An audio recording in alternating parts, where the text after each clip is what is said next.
8 peg whisky അടിക്കുമ്പോഴാ എനിക്കൊരു kick കിട്ടിയിരുന്നത്. ഞാൻ പിന്നെ റമ്മിലേക്ക് മാറി.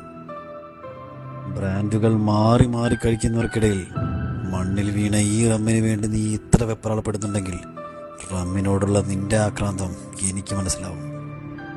കുപ്പിക്ക് പുറകെ ഓടിക്കൊണ്ടിരിക്കുകയാണ് ഈ ലോകം. ആർക്കു വേണ്ടിയും കാത്തു നിൽക്കില്ല. മറ്റ് ബ്രാൻഡുകൾ കഴിക്കുന്നവരെ കുറിച്ച് ആലോചിച്ച് തലമുണ്ടാക്കണ്ട.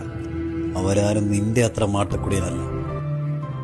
പ്രപഞ്ചത്തിൽ റമ്മിനേക്കാൾ വലിയ കിക്ക് മറ്റൊന്നിനുമില്ല.